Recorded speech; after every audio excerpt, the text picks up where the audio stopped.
Hello and welcome to the Fingal Business Podcast. This podcast is brought to you by Local Enterprise Office Fingal, one of 31 local enterprise offices around the country.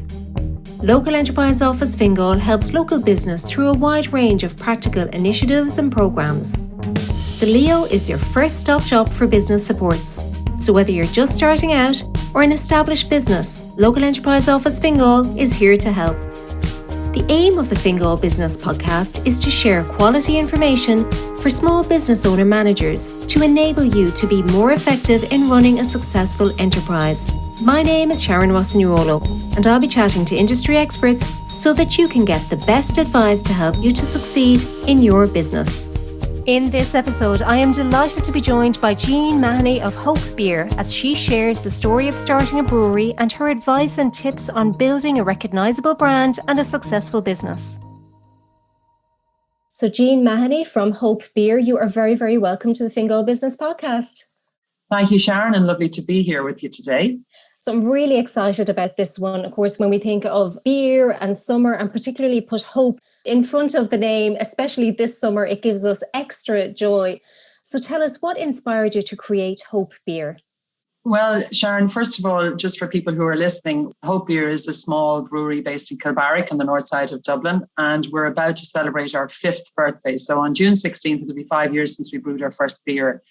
The business, in fact, started at the end of 2015, so it's a little bit older than that.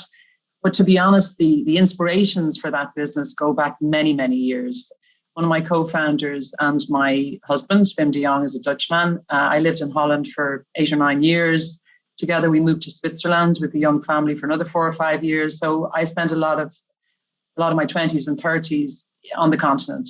And one of the things that I noticed and that we noticed was all these small breweries. They were everywhere, typically supported by the local people.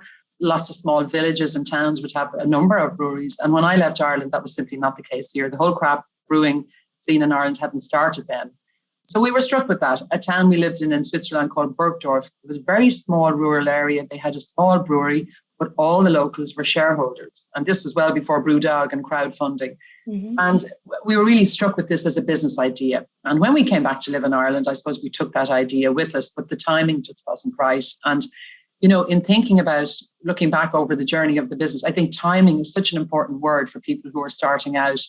It took us a while, many years before we had an opportunity to actually put that, let's say, long-term inspiration into practice. But ultimately, it was our co-founder and very good friend, Paul Rittigo, another Dutchman. He had a brewery in the Netherlands at the time. And he had been talking to us for a long time about doing something like this here in Dublin. Mm-hmm. So we were just waiting for the time to be right. But if I told you that we talked about it for years, I'm not exaggerating. And finally, we actually said, look, let's do a feasibility study and let's see, is this something we're going to go forward with, or are we going to park it forever? And so, yeah, I'd love to tell you there was a eureka moment, Sharon, but there was probably many moments. It's amazing. So many of us really talk about, oh, wouldn't that make a great business idea? But then the proof is in the pudding. Actually go and do something. And as you say, feasibility study. Could this actually work? Yeah. Even in itself, that's a great advice or a great tip. Well, we actually availed of a feasibility study grant from the Local Enterprise Office in Fingal to do that initial work. And that was really the main catalyst, because when we completed that work, we discovered nothing to put us off. And it was at that point we said, okay, we're going to start this journey. We're going to go for it now. So that allowed us to do the in-depth research that you really need to do. Because I think we're all inclined to say, yeah, that's a great business idea. I'll ask my family and friends what they think about it. And they all say, God, that is a marvelous idea. Off you go. And you discover, actually, that's not such a good idea. I think doing a formal feasibility study is a really good starting point. So, Jeanne, the next question I want to ask, I suppose it's such a specific business, beer. There's so much involved in it, from sourcing ingredients, making the product, marketing it, selling it.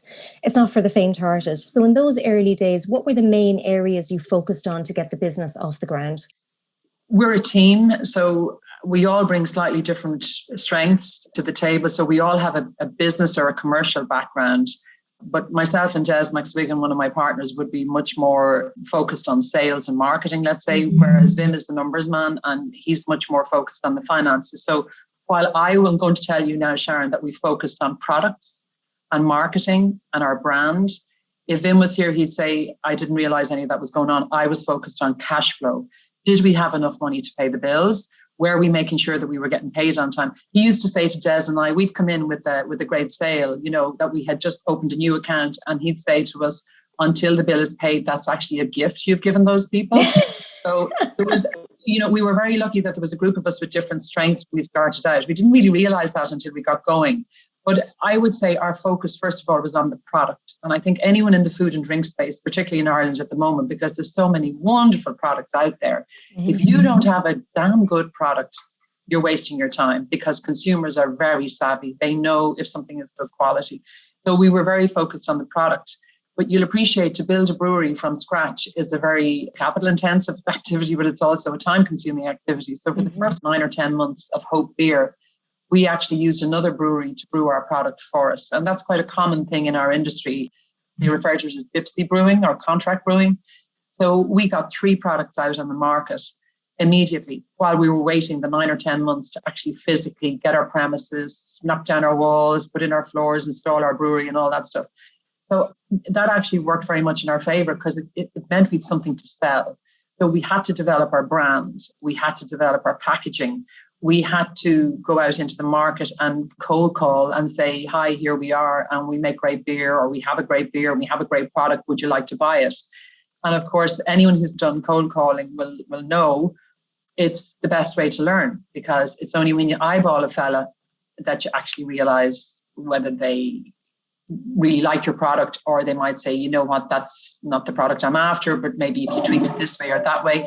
And so you actually learn a lot from that cold calling. So in answer to your question, I would say we focus very much on developing our brand, our packaging, our product.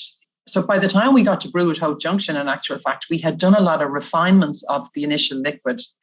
I'm sure the beers were fine when we started, but they certainly got a lot better as we went on. The quality got a lot better as we went on.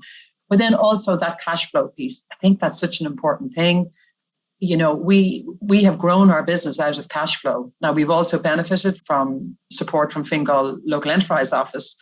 We've availed of capital grants and employment grants, but we have really minded our pennies very, very carefully. And I think that's why we have kind of such a solid business now. Yeah, and that's the thing that, you mentioned there, having such a strong team, having the different strengths.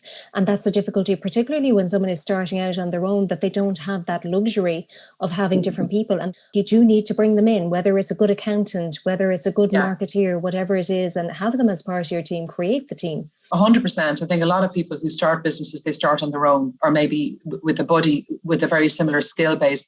I think the finance piece is often missing in startups. Absolutely. I mean, even in our own industry, like the microbreweries tend to grow from a fella who starts out home brewing, is a very good brewer and a passionate brewer, and develops his hobby into a business. Mm-hmm. But a guy typically who's good at that end may not be good at the numbers, at the finances. So from the get-go, we were really, really committed to developing a really strong business as well as creating great beer, So I think anyone on their own, they might know somebody who's an accountant, or they might have their brother's mate's cousin or something who's even, a trainee accountant. You don't need, Coopers and Lybrand or whatever they're currently called to come in at the onset, but you do need to focus on cash flow, because my goodness, that will get away from you if you're not paying attention. Exactly. It's the one thing that will sink your business. You can have an excellent, everything else is great, fantastic products, but it's the one thing that will just sink it to the bottom. So true. Looking back at those early days, I hear you talking about cold calling. God, the sound, the words, the phrase makes me go cold. So when you look back on those early days, what were the greatest challenges at the time, and how did you overcome them? So I think we started out with a 33 cl bottle. So basically you can buy craft beer in either a bottle or a can. Mm-hmm. In the bottles, you can have either a 500 ml bottle or a 330 ml bottle. At the time, all the bottles in Ireland, there was very little cans at the time, with one or two exceptions that were putting beer into cans. I mean, nowadays it's all cans. It's a 440 ml can. But at the time it was half litre, 500 ml bottles. And we decided to go for a 330 ml bottle because we were always committed from the get-go to the restaurant segment. So we wanted our beer to be positioned where food was served. So Hope Beer as an excellent accompaniment to food, particularly in the restaurant environment. So you might see a menu, if I think of Deep, no longer there, a wonderful seafood restaurant down in Howth. They would actually have their menu matched off to our beers. So you could select a different beer, go with whatever course you were having. But that was kind of the space that we wanted to be in. Restaurateurs have a preference for that smaller 33 cl bottle. However, in retail, it was a busted push. It was finished. So off we set, car loaded, off we go to sell this wonderful 33 cl bottle that nobody wanted. If we were doing it again, and it was really a challenge for us, we would have maybe paid more attention to that particular piece, because we invested in a bottling line, and bottling lines, you don't just twiddle the knobs and change the format. If you buy a bottling line to fill 33 cl bottles, that's it.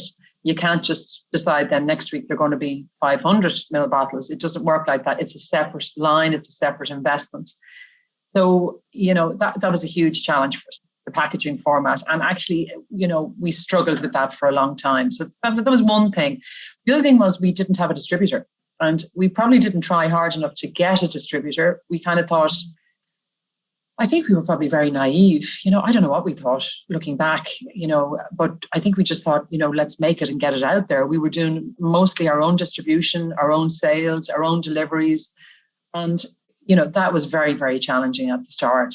In retrospect, we probably learned a lot because we threw ourselves straight into the front line. So we were exposed to every single account and every single issue.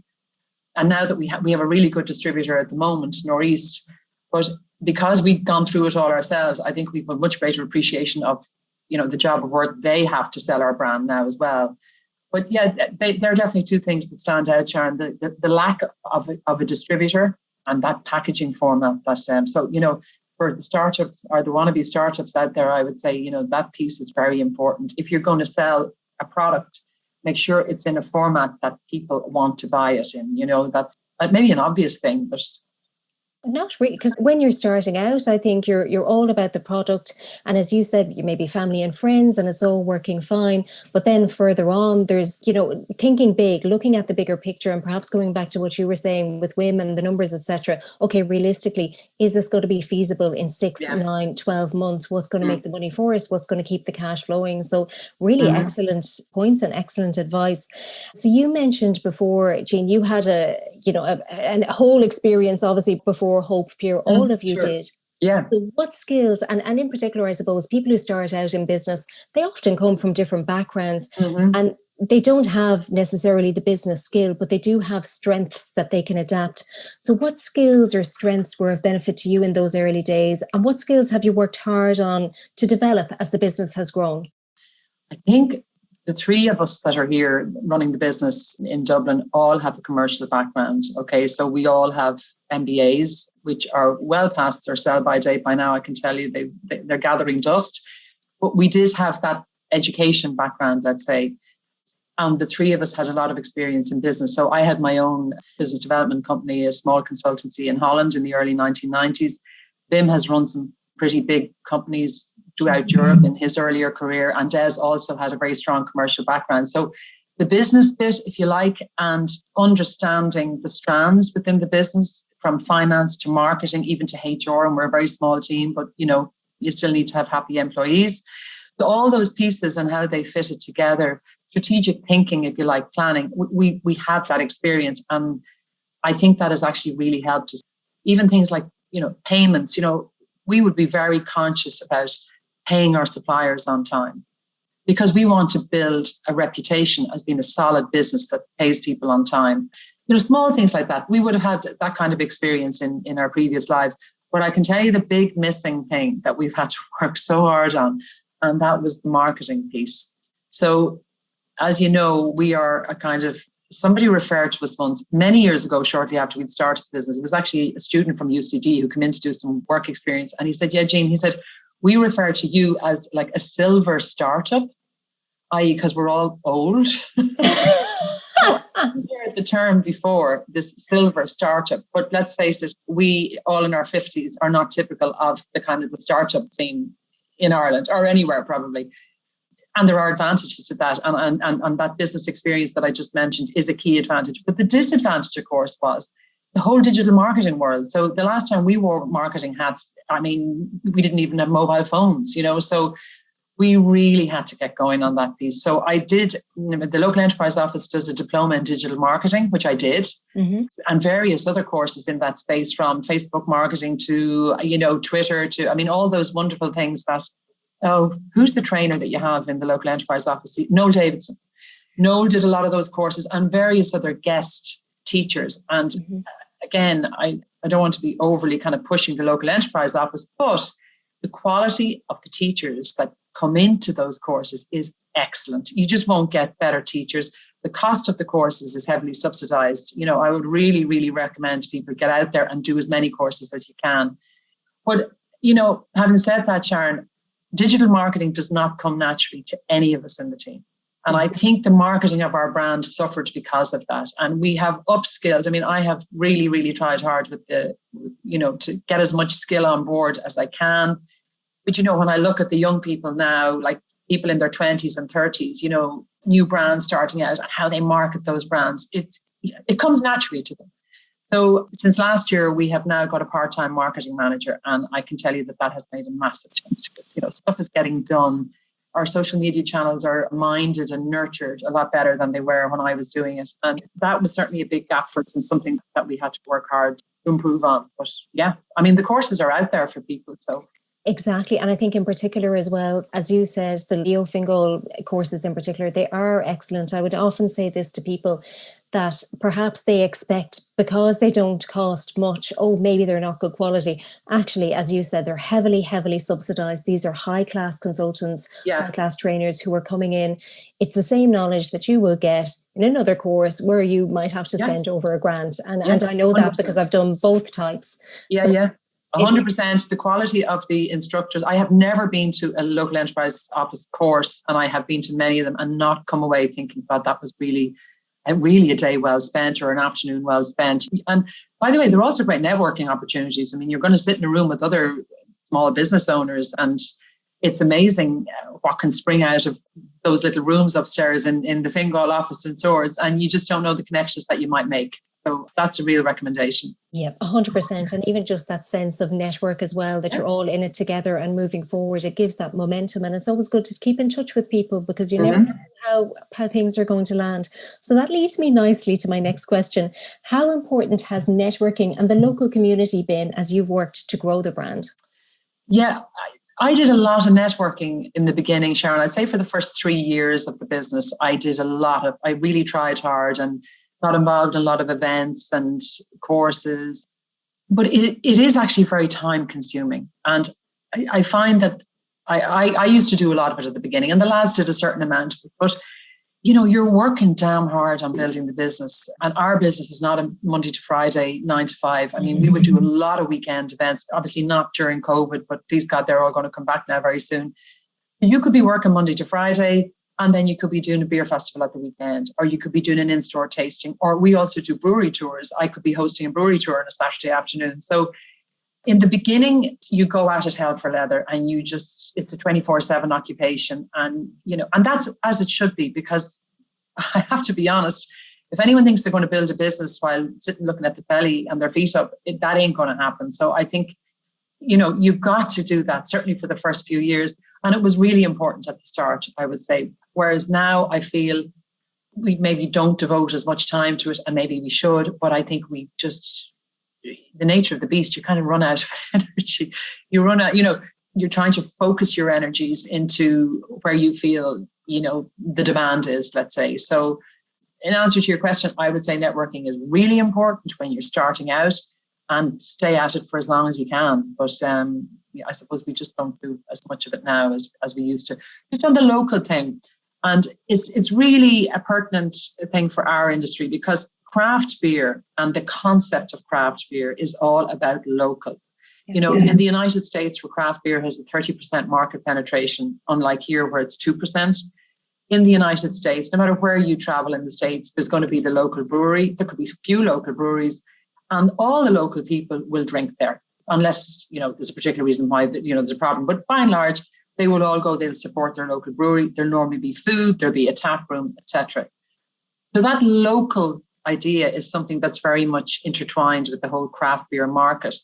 But it was really during COVID that I think that message came out louder to consumers. And obviously we were shouting about it.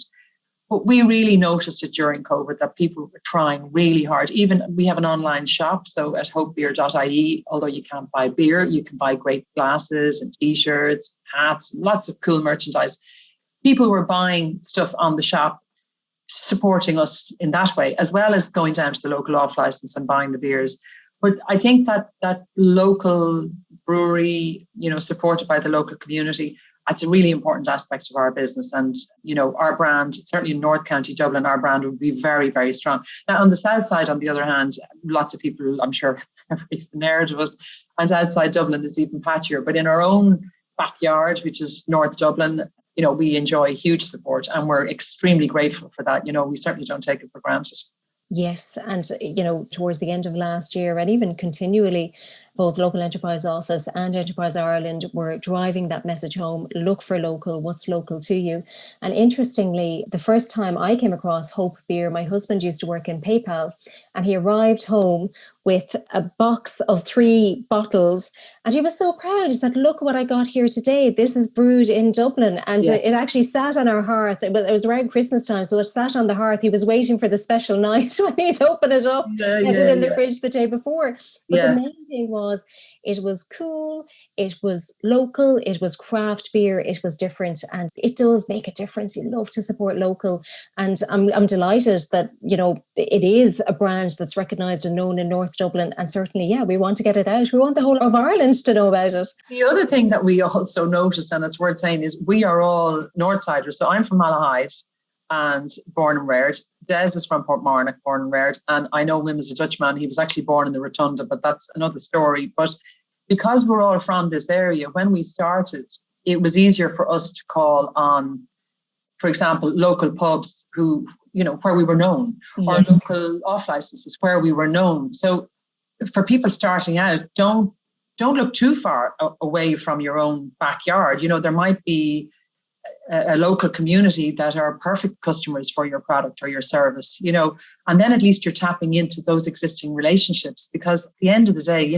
business is it's about relationships. And if you have good, strong local relationships, it's a really good place to start. Exactly. And you have that commonality of being from the same area. Yeah. People buy people, and people, that there's the know, like and trust factor, and having something in common. And it's interesting when we were talking about networking, and I think a lot of people think, oh God, networking, walking into a room of people I don't know, but actually you have an existing network all around you, or it's very easy to tap into that, walking into your local shop and getting to know the manager and driving it home that way. There's millions of ways to network and do it well. And as you say, your own backyard is the best way to start. So Jeanne, moving on to distributors, how did you go about identifying distributors for Hope Beer at the start? And I know you mentioned that wasn't something perhaps you focused on, but how have you gone about growing that distributor base? And I think when I say distributor, I mean your retailers, your off licenses, your restaurants, etc. How did you go about figuring out, okay, who are the best people who are most likely to buy this, and how can we grow this? When we started, it was really about getting beer out there. So we didn't go at it extremely strategically. It was using existing contacts. So our first pub customers and our first retail customers were all within a 1 or 2 mile radius of the brewery. So we tapped into just existing relationships and contacts and local contacts in the beginning. We did look for a distributor because obviously we were very small. I mean, there's only 4 of us really when we started. And, we were doing our own deliveries, very often out of the back of the car kind of thing. So we did need a distributor, and we started to look for a distributor, but we couldn't find one that was prepared to take us on. When we started, there were a lot of craft beer brands that were out there and that were starting. And there weren't that many distributors. Those that were there, their sheet was full. They didn't need another Irish craft beer. So we actually couldn't find anybody who was prepared to take us on in the beginning. We were then approached by a company called Cassidy Wines. And Cassidy Wines, as the name suggests, is a big wine distribution company. And they were starting a new kind of specialist drinks portfolio within Cassidy Wines. And they wanted a craft beer and they wanted us. So we said, fine, off we went with them. But ultimately, they were a wine business. And, they maybe didn't have the expertise, or they didn't have the desire, to sell our product. So although Cassidy Wines is a fine company, it wasn't actually a very good fit with our beer and our brand. So that never really bore fruit. And in fact, if anything, our lack of distributor has held back the growth in the business in this country. However, late last year, we were approached by Northeast, and Northeast is a 25-year-old family-run company here, drinks company, and they'd be best known for selling Erdinger. So any Erdinger products that you see in Ireland are being distributed by Northeast. They approached us. They wanted to take on our product. And already 6 months later, it's amazing the difference it's made. Before Northeast, we hadn't sold one beer in Northern Ireland. Now I think they have about 30 outlets on the books. That's already made a massive difference, particularly outside Dublin, down in the west, down in the south. You know, our beer is now being sold further afield. We just couldn't do that. Obviously, we couldn't be sending a van with 3 cases of beer down to Wexford or to Limerick. So having Northeast on board now is making a really big difference. And it allows us to concentrate on our knitting, which is North County Dublin. So we have kept a certain number of accounts that are dear to our heart and are important and expect to see us coming in the door. And then Northeast have taken on the rest of our accounts. So we're really excited about that. To be honest, that's going to make a really big difference to our business. And I can't wait to see it when I go off on my staycation later this year. It's lovely to see something from home and yes, see it on the other side of the country. Yes. And I suppose as well, it's that extra piece to your team, isn't it? These are almost the sales guys. Let them go off, find the leads, use their network, etc. Brilliant. Yeah. I'm delighted to hear that, Jeanne. So I suppose the last question, and I know you touched on some of this, but this time you can only pick one thing. If you could go back in time and change one thing you did in those early days when starting the business, what would it be? Well, I know you're only looking for one thing. I actually have a few things. Okay, go on then. But I'm saying the few things because I'm hoping that it might help somebody. Mm-hmm. So I've already said that we never should have done the 30 PCL bottle. Number one. I think I've already said we should have come sooner with cans. We should have. But anyway, we should have bought our canning line sooner. So we invested in our own canning line last year. It's a pity we didn't have it at the beginning last year. Nobody knew what was going to happen with COVID. So, okay, we leave that to one side. I wish we had to put more focus on exports sooner because our exports are now beginning to really take off. And I'm really excited about that, about France in particular. And I think we're going to really have fantastic sales in some export markets over the next year or so. However, here's the one thing, and you're going to laugh when you hear this. When we started, we're all friends. Myself and Jim are married. We never defined our roles. We never actually put out the structure of the business and defined the roles and the scope of the roles and how reports would be compiled and how we would actually manage the business. And it seems like a kind of a small thing, but, we should have paid more attention to that at the start. I think, though, when you start a new business, it's a bit like, when you think you're going to have children, you don't really think about it rationally. You kind of say, it's like a feeling. I think a business is a bit like that. And very often a business is like a child as well, because it needs so much care and attention and you can't let it out of your sight for a minute and you have to grow and develop it the way you would. It's a very similar kind of mindset. Yeah. So I think when you start in a business, you're probably not thinking about the gory details. You're just thinking, come on, let's get going. We have a product, we have a plan, off we go. But that is something that I think would be very valuable to businesses starting out. Define your roles. Who is doing what? How are they reporting? And how does the whole thing fit together? So I think that's maybe one thing that I would change if we were starting again. That is a really good tip, because even if somebody is starting out on their own, if they feel like they have to do absolutely everything and be responsible for everything, but if you have it defined to say, well, this is what I do, this is what I give to an outsourced company or whatever it is, yes, and I just manage that relationship and that's it, already it feels that your head isn't as cluttered or as clouded. Well, that's the thing. You can't, there are many unbelievably talented. I see some of the young people starting up businesses now and building brands. The talent in this country is just amazing, blows me away all the time. But even the most talented person cannot be all things to all men. They cannot wear all the hats. Somebody is going to have to help if you're going to build a business. Lots of businesses stay one-man bands, and when I think of the service sector, I think a lot of small businesses fall into that kind of category. Mm-hmm. But anyone who's really interested in building up something like what we have a small business, but it's a substantial small business, if you like. You can't do everything. You've got to sit down and say, well, what am I good at? What are my strengths?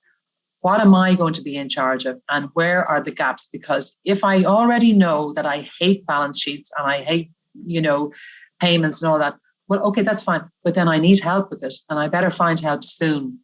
If production is not my thing and if I don't understand anything about ingredients or whatever, then I need to find somebody. I need to get a kitchen that I can outsource production or whatever the case is and fill those gaps that way. But I think that role definition piece, it's just such an underrated little thing, I feel. And I think it could make a lot of difference to the businesses as they develop.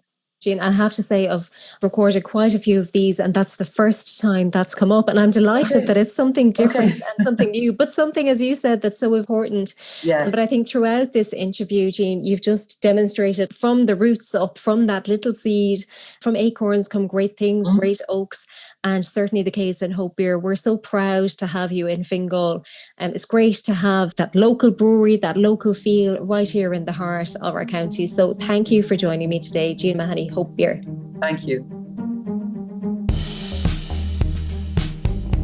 We hope you enjoyed today's podcast episode brought to you by Local Enterprise Office Fingal. For more information and to keep up to date with our services, check out www.localenterprise.ie/Fingal and sign up to our newsletter.